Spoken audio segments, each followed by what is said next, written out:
Ja, het wie juster politiek theater ten top. Ja. Morgens een soort mea culpa van Ferry van de ploeg. En goed 4 woorden later kwam het bericht naar boeten dat er een nieuwe coalitie weer. Wie deze publieke boetedoening of een knieval, hoe ik het maar meneer, maar wel een voorwaarde voor sociaal links om een klapper op die aan?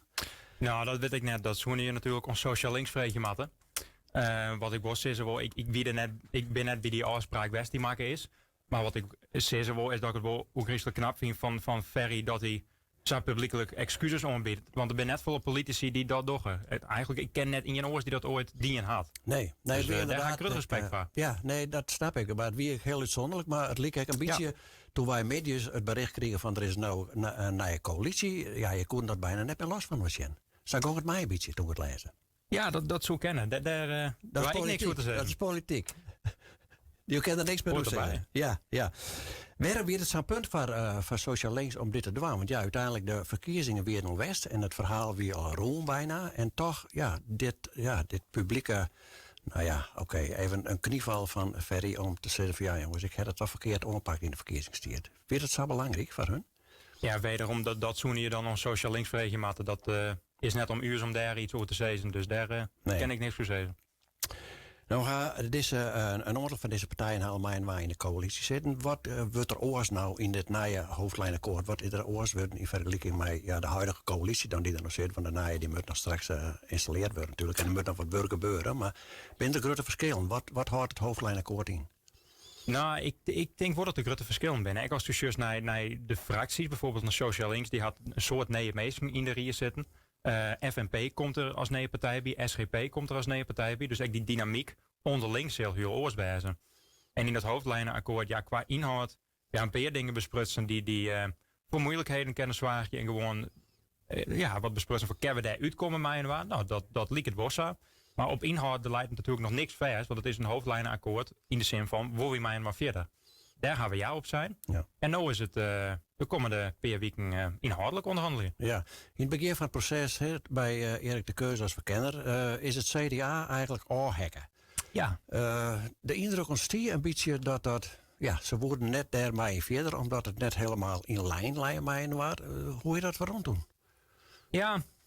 Nou, dit zoen je eigenlijk vreetje matten ons CDA. Maar Johan natuurlijk bij de onderhandelingen zitten, dus je weet het fijner daarvan. Ja, absoluut. Dus dat zeg ik zeggen. Hoe wie dat opvat, is van, eigenlijk, wat we net, of je inhoudelijk grote probleem met gemeentebelangen.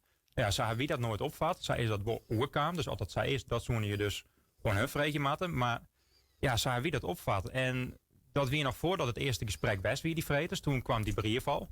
En dan kerst zei ze, ja, wie gaan overom naar de rie? Wie gaan heel nee processing?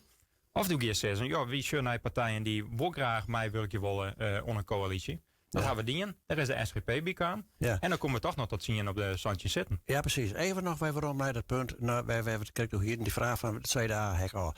Is het dan op inhoudelijke grond of leidt er iets in de persoonlijke verhoudingen? Dan. Nee. Want in de politiek is het natuurlijk echt belangrijk dat je persoonlijk maar opzetten kunnen. Zeker op gemeentelijk niveau. Soms werken, dat hebben we landelijk zien, maar ik denk dat het op gemeenteniveau net oors is.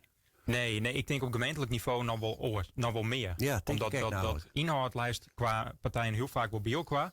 Maar qua persoonlijk, als het net goed maar ook qua kerst, dan wordt het gewoon, dan 60 jaar hier net uit. Nee. Maar ik denk net dat het daar onleidt, omdat ik mij, wie kon een heel goed gearwerkje met het CDA. Ik heb een heel goede persoonlijke baan met Hilbrand Visser.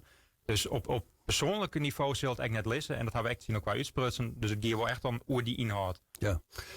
Nou ben je hem er relatief snel uitkwam, vind ik, denk ik. Als ik zo in de tijd, wat lang alle gemeenten ben natuurlijk nog net zo vier als je hem kwam. In tijd werd het vrij snel. Wat was het taaiste punt in die hele onderhandelingen voor je? Nou, dat is het dus.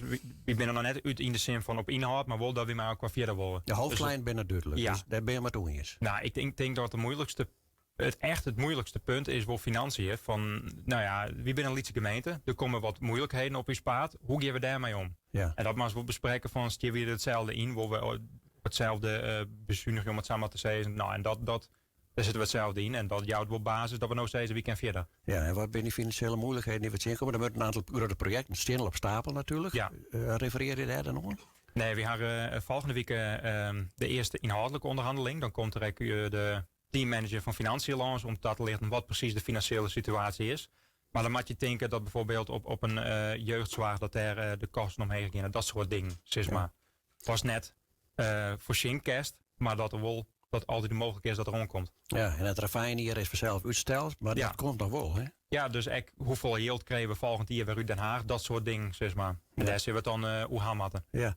Nog even naar de samenstelling van die coalitie. SGP is aan boord. Ja. Lietse Christelijke Partij. Gaan nou straks alle winkels weer dicht? Nee, dat verwacht ik niet. Daar hebben wij goede gesprekken nog aan. Wederom dat maat nog in de inhoud blikken wat ja, er maar dan aan de voorkant denk ik even in de hoofdlijn. Dan denk ik, je een Lietse Christelijke Partij mij helje. Nou, het standpunt van de SGP weer natuurlijk duidelijk in dat hele verhaal rondom die winkelsluiting. Of de winkeliepening, moet ik zeggen, eigenlijk op Stijn. Ja. Die zit nou in de rie. Dus ik kan me voorstellen, het oorklapje, dat het voor haar wel een punt wijze keer van, jongens, daar hebben we het wel even nog hè. Is er wat uitkwam? Ja, daar hebben we het wel aan, maar er komen net grote verhoringen, laat ik het zo zeggen. Net grote verhoringen, maar wel, er komen wel verhoringen dus dan. Als er een grote verhoring komen er ook geen lichte verhoringen. Nee. Dus die winkels die blijven gewoon op Snijden hebben. Ja. En ook het hele Iroen, of de komende periode. Of zit er dan wat de regeljouwing nou is, buurt de regeljouwing. Ja, oké. Dus dat wie voor hun geen punt? Nou, dat is wederom een vraag die ik aan hun stellen, maten. Ja, maar ik refereer nog Johan erbij zitten. Jo zit hier nou, dus ik stel even hier de vraag. Maar zie begrepen echt van, dat is nou besluiten. Er is een meerderheid van de reden die er nog steeds vaart. Ja. Het is wat het is.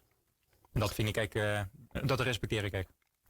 Nou, dan moet de uitwerking daar komen. Hè. Dat zei je, kreeg ik al van. Dus op een lege lever moet een heel groot punt besprutsen. Zitten daar eventueel nog brekpunten in? Nou, in de invulling van de formatie, zeg maar zeggen. Het hoofdlijnenkoor is duidelijk. Nou, je krijgt wel van met een dingen die moet natuurlijk wel even fine-tuned worden. Dus er zijn best nog wel wat dingen die met op tafel komen. Zeker.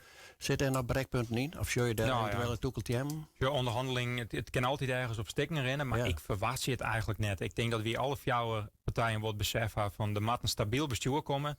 Dat had Dante met heel nodig. Ik mij de dingen die eronder zitten te komen. Ja. En dat hebben we alle jaren uitsprutsen. Dus wat dat betreft denk ik wel dat we eruit komen. Ja, nou hier de correct leven over van minder verwarring ten opzichte van de zittende coalitie dan nog. Ja. Je wil wel aan de heel veel dingen verwarring. Maar kun je in kwart even de grote hoofdlijn nemen wat in vergelijking of wat er de komende jaren zal gebeuren met deze nieuwe coalitie in de uitvoering van het beleid?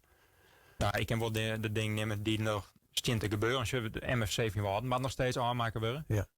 In de boeken staat echt de squallen in Walterswaard. Die moeten een keer verneden worden. We hebben alle keer in het programma de Roemwij Westreen. Ja. Die moeten komen. En dan ben je wel van die grote financiële dingen. En als er dan ook nog financiële zinvallers bij komen. Ja, dan mag je wel zien. Wat gaat het worden? Waar gaan we op inzetten? En waar is er geld van? Dus dat worden wel de grote ding voor de komende 4 jaar. Ja. Wanneer is dit de eerste afspraak? Bij de rest van de club? Om verder te praten? Tiers ook goed aan. Ik ben net heel goed met mijn agenda. Maar wat goed is tiers, ja. Oké, maar dat gaat vlot roos, ik zeggen. Dat wordt het net bij heel lang van dat echt onwijzer moet. Ja, het doel weer om 2 juni de nieuwe coalitie het coalitieakkoord en de wethouders te installeren. Dat wordt wel lastig, maar ik verwacht je wel in juni dat het nieuwe college er zit. Ja. En dat moet ik wel kennen. Want het is nog 3 weken dus. Ja, 4 weken ongeveer, dan ben we een heel heen. Nou, dan jaren we dan weer. Zij is het. Joris Jager, fractievoorzitter van Gemeentebelangen. Tiger dank voor die taaljacht. Succes weer bij de uitwerking. En van alvast en goed weekend. Ontzettend.